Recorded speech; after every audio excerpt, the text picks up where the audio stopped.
Hello दोस्तों, कैसे हैं।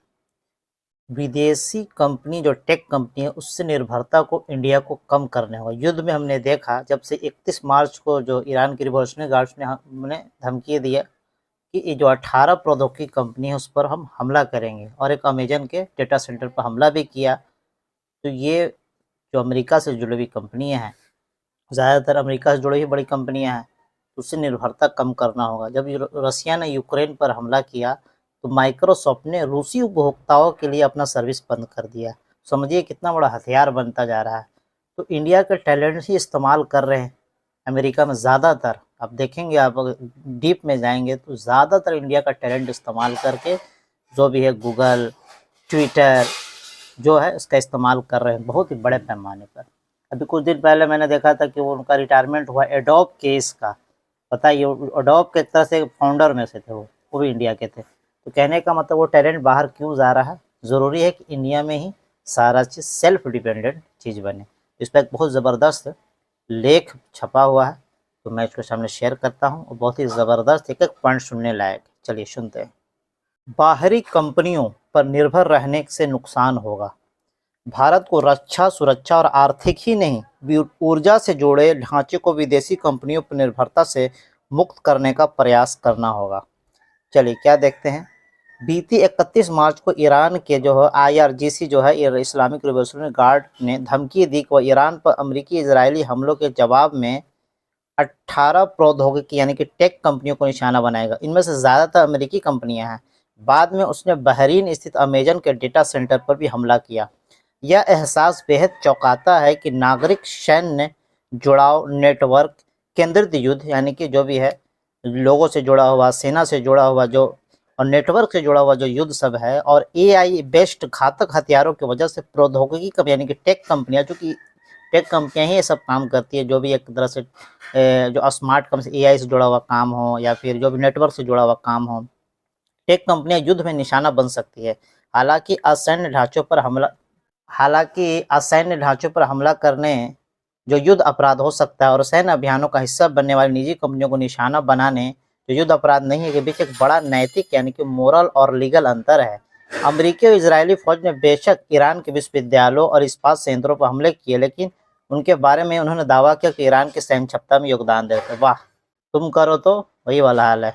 बहुराष्ट्रीय कंपनियों को अपनी सरकारों के हाथों की कठपुतली बनना चाहिए या नहीं, यह फैसला उनके शेयरधारकों को लेना है। पर ईरान की धमकी और कार्रवाई से यही आभास होता है कि वह इस तरह के फैसले की जद में आने से नहीं बच सकती। यहाँ भारत के लिए भी चुनौती कम नहीं है। नई दिल्ली को अपने रक्षा, सुरक्षा और आर्थिक ही नहीं, ऊर्जा से जुड़े ढांचों को भी विदेशी कंपनियों की निर्भरता से मुक्त करने के लिए व्यवस्थित रूप से कदम बढ़ाना चाहिए। बेशक यह आसान काम नहीं है, पर ऐसा करना जरूरी है। भारत के लिए अपने रक्षा खर्च को दोगुना करने की बड़ी वजह यह भी होनी चाहिए। साल 2024 में अमेरिका की सॉफ्टवेयर कंपनी प्लाइंटर के CEO एलेक्स कॉर्प ने अपनी किताब में कहा कि टेक इंडस्ट्री है, टेक क्षेत्र का यह दायित्व है कि वह उस राष्ट्र का समर्थन करे जिसने उसके उदय में संभव बनाया, जिसने उसके उदय को समझने की, जो उसको उभरने में उसका जो मदद किया उसका समर्थन करे। उनके विचार में सिलिकॉन वैली का अस्तित्व और सफलता अमेरिकी सरकार की देन है। इसलिए उसको देखते हुए प्रौद्योगिकी उद्योग के लिए यानी कि जो टेक के जो इंडस्ट्री है उसके लिए अमेरिकी सरकार के साथ सहयोग करना जरूरी है।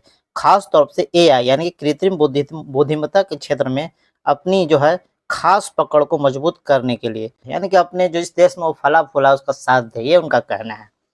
हालांकि ऐसा सोचने वाले वह अकेले नहीं हैं। तकनीकी क्षेत्र के कई अन्य दिग्गजों ने भी अमेरिका के हितों को समर्थन के बयान जारी किए हैं। कुछ तो अमेरिका सेना में शामिल भी हो गए हैं। यहाँ तक कि एंथ्रोपिक कंपनी यह भी ऐलान किया है कि वो सैन्य उपयोग से सहमत है और अमेरिका की रक्षा करने में विश्वास करती है।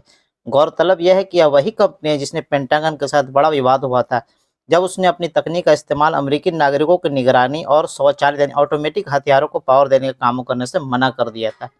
इसका अर्थ यह है कि अमेरिकी टेक कंपनियों को वाशिंगटन की विदेश नीति का एक और औजार मानना गलत नहीं होगा।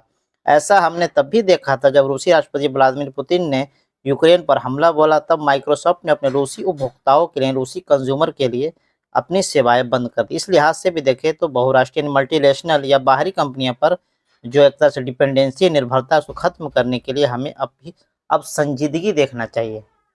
ये तो बहुत पहले हो जाना चाहिए। सेल्फ मेड सब कुछ होना चाहिए। अपना जो गूगल जैसा वेबसाइट, अपना जो भी है जो भी छोटा है सोइल से लेकर हर चीज़ है अपना इंडियन होना चाहिए, देसी।